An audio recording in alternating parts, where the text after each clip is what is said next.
दोस्तों एक बार फिर हम हाजिर हैं जम्मू कश्मीर की 10 बड़ी खबरों के साथ। आपका मेजबान मैं हूं विसाल आजम।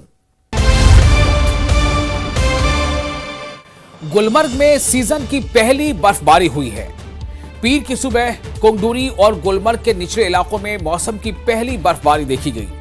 बर्फबारी हुई और जाहिर सी बात है कि नजारा बड़ा ही पुरलुत्फ रहा। इसी दौरान अफरवट और सनशाइन चोटी पर भी ताजा बर्फबारी हो रही है, जिससे सयाहों के लिए खुशी की लहर दौड़ गई है, क्योंकि सयाह यहां आते हैं और उनको अगर बर्फबारी दिख जाती है तो इससे बढ़कर उनके लिए और कोई बात नहीं होती। ये उनके लिए सबसे बड़ा तोहफा होता है। और सयाहों का आना जम्मू कश्मीर में बार बार आना, हर बार आना, ये जाहिर है वादी कश्मीर के लोगों के लिए एक अच्छा शगुन माना जाता है, एक अच्छा तोहफा है, जो कि जम्मू कश्मीर में सयाहों के आने से ही यहाँ की रोजगार को, यहाँ की मईशत को रफ्तार मिलती है। तो आपको बता दें कि इस दौरान ताजा बर्फबारी से सयाहों की बड़ी तादाद में इजाफा हुआ है। गुलमर्ग दूसरी तरफ मैदानी इलाकों में बारिश का सिलसिला जारी है। मौसम की तब्दीली से सर्दी में भी इजाफा हो गया है।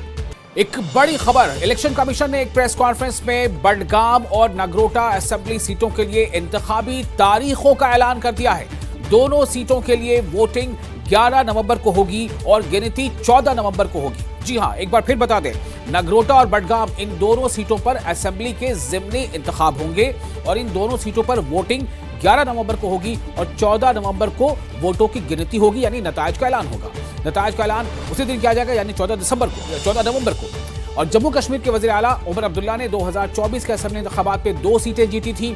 उसी ने बडगाम और गादरबल से इलेक्शन लड़ा था उन्होंने, और दोनों में कामयाबी हासिल की थी। इसके बाद उन्होंने बडगाम से इस्तीफा दे दिया और गादरबल से एमएलए बने रहे। इस सीट को खाली छोड़ दिया, यानी बडगाम को। दरियासना Nagrota assembly seat MLA Devender Singh Rana की मौत के बाद खाली हुई थी, इसलिए वहां पे ज़िमनी इंतखाब कराए जा रहे हैं। तो 11 नवंबर को वोटिंग होगी और 14 नवंबर को नतीजों का ऐलान हो जाएगा। जम्मू कश्मीर में राज्यसभा की 4 सीटों के लिए तैयारियां तेज हो गई हैं। नामजदगी का अमल शुरू हो चुका है। बीजेपी ने उम्मीदवारों को हतमी शक्ल देने के लिए जम्मू कश्मीर से अपने 2 सरकर्दा रहनुमाओं को दिल्ली बुलाया है। पार्टी ने सत शर्मा और अशोक कौल को दिल्ली बुलाया है। बताया जा रहा है कि दोनों नामों पर हतमी बहस होगी, जिसके बाद बीजेपी पार्लिमानी बोर्ड उम्मीदवारों को हतमी शक्ल देगा। इत्तलात के मुताबिक बीजेपी की जानिब से साबिक रियासती सदर रविंदर रैना, साबिक नायब वजीर आला निर्मल सिंह और पार्टी के रियासती सदर सत शर्मा के नाम भी दौड़ में शामिल है। पीडीपी की सदर महबूबा मुफ्ती ने कश्मीर की बागबानी के सनत की बिगड़ती हुई सूरत हाल पर तशवीश का इजहार किया है। उन्होंने वजीर आला उमर अब्दुल्ला से मुतालबा किया है कि वो फौरी तौर पर मार्केट इंटरवेंशन स्कीम को लागू करें और फलों के काश्तकारों के किसान क्रेडिट कार्ड के कर्जों को माफ करें।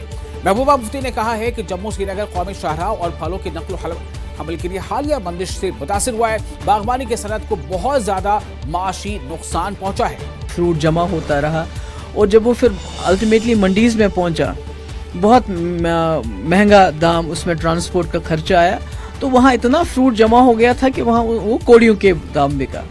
बड़ा नुकसान हुआ और जो फ्रूट हमारा ख़राब हुआ, जो पेड़ों से गिर के जिसको टाइम पे मंडी नहीं ले जाया सका, वो भी बहुत बड़ी रकम उसकी ज़ाया हो गई है।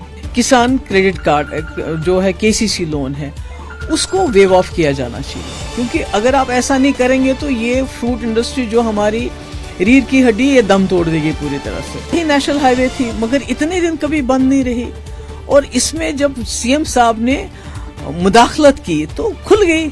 अगर वही मुदाखलत वो 20 दिन से पहले 5 दिन में 6 दिन में करते तो शायद इतना नुकसान भी नहीं होता। तो कहीं ना कहीं मैं समझती हूँ कि सरकार की भी कोताही है।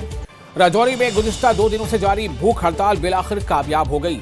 साफ और खूबसूरत शहर का मुतालबा करते हुए कुछ रजाकार भूख हड़ताल पर थे। उन्होंने गांधी चौक से कचरे के ढेरों को हटाने का भी मुतालबा किया। राजौरी के एडीसी ने मुजाहिरीन को यकीन दिलाया है कि जल्द ही शहर भर में सफाई मुहिम शुरू की जाएगी और गांधी चौक को साफ किया जाएगा। यकीन दहानी के बाद मुजाहिरीन ने हड़ताल खत्म कर दी।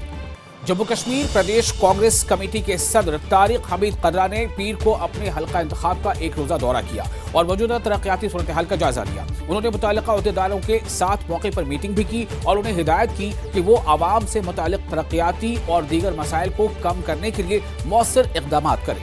ये जो इलाका है ये बेसिकली एक लो लाइंग एरिया है और सबमर्ज रहता है ये पानी में, और हमने इनसे कहा था कि ख़ास तौर से जिस दिन बारिश हो रही हो उस दिन हम इस इलाके का अज खुद मुआयना करके देखेंगे प्रॉब्लम क्या है। तो सारे डिपार्टमेंट जितने भी कंसर्न हैं हमने यहाँ पे पूरे बेमना का इस वक्त दौरा किया और फाइनली हमने जो कुछ काम नए उठाने हैं जिससे इसकी जो सबमर्जेंस है या जो इसका जो लो लाइंग एरिया होने की वजह से जो प्रॉब्लम्स हैं वो रिजॉल्व करने के वास्ते हमने डिपार्टमेंटल ऑफिसर्स के साथ में यहाँ पे डिस्कशन भी किया, ऑन स्पॉट भी उन्होंने देखा और कुछ फैसले हम लोगों ने लिए यहाँ पे, जिसको अगर जल्द अज जल्द वो अमलाया जाए तो जो यहाँ की सबमर्जेंस की प्रॉब्लम है, सबसे बड़ी सबमर्जेंस की प्रॉब्लम है, वो दूर हो जाएगी। बिश्ना के गांव चोराली में किसानों ने सड़क की तामीर का काम करने वाले ठेकेदार के खिलाफ एहतजाज किया। किसानों का इल्जाम है कि सड़क की तामीर के दौरान ठेकेदार ने उनके खेतों से पानी निकालने के लिए बिछाए गए पाइपों को बंद कर दिया, जिसकी वजह से खेतों में पानी भर गया। किसानों का कहना है कि पानी की निकासी न होने की वजह से उनकी खड़ी फसलें मुकम्मल तौर पर तबाह हो गई हैं, जिसकी वजह से उन्हें भारी माली नुकसान का सामना करना पड़ रहा है। सारा ग्रां चोर लिया और ये जी रोड तो नहीं जिथे इस वे खलोते ये डिफेंस के अंडर में आता है रोड, पर इतने काम लग्या ठेकेदार ने काम लगाया इतने। क्या ठेकेदार की पता नहीं है कि ये रोड डिफेंस का, उन्हें कोई मुशावरा कुछ नहीं किया उन्हें उनके कन्ने और इतने डायरैक्ट काम शुरू करी रहा कि इतने लोगों दी जमीनां भी हैं, लोगों पैलियां निकासियां ने जिहड़ियां नाले विच जांदियां ने, उन्हें डायरैक्ट इतने रोड का काम लाई रहा और आर्मी वाले आए और रोड बंद कराई है। उहदे कोलों पहले कि वो डाटा शाटा बनी चुके थे, अपना काम जो करी चुके थे। उन्होंने किया गया कि पैलियां की निकासियां नहीं दी, उन्हें पानी जिहड़े निकलने की जी जगह है वो उन्हें टोटली बंद करी देना। आर्मी वाले अपना रोड इदा काम बंद कराई देना तो इन्हें इस निकास रोड की वजह कन्नै 50 तो 60 कमा रकबा जो है वो इस रोड की वजह कन्नै तबाही के कगार पर पुज्जी गेदा। कोई पानी की निकासी नहीं है, लोगों की जमीनें में पानी रुके दा खलोते दा, जितों भी एक दाना भी फसल जी है वो नहीं बाहर निकली है। शोपियां जिले के कई इलाकों में बर्फबारी हुई है, जबकि कटाई का मौसम बिल्कुल शबाब पर है।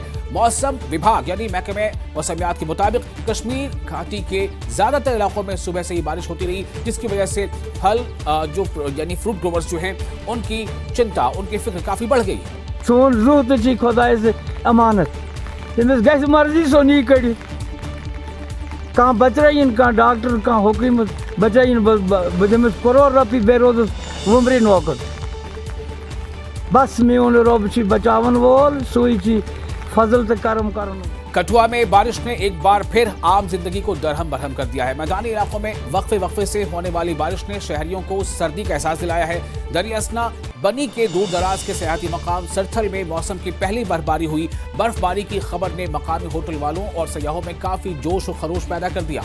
होटल वालों का कहना है कि इस सीजन की बर्फबारी से इलाके को रोशन करने की उम्मीद है। जो कल से लगातार यहाँ बनी के इलाके में बारिश हो रही है और मौसम काफी ठंडा हो गया है और इस सीजन में हम देखेंगे तो काफी जल्दी जो है बर्फबारी हो चुकी है। पूरी सरथल की पहाड़ियाँ, छत्तरगला आप देखोगे तो पूरी पहाड़ियाँ जो है बर्फ की चादर से सफेद हो चुकी हैं और काफी खुशनुमा मौसम जो है हो चुका है। और खासकर खुशखबरी उन लोगों के लिए जो घर पे कम बैठना पसंद करते हैं और घूमना फिरना पसंद करते हैं। तो हमारे जैसे बनी है, सरथल है, छत्तरगला, यहाँ से भद्रवा होते हुए तो लोगों के लिए काफी अच्छा एक मैं कहूँगी कि मौसम हो चुका है। रोड भी बिल्कुल ठीक है।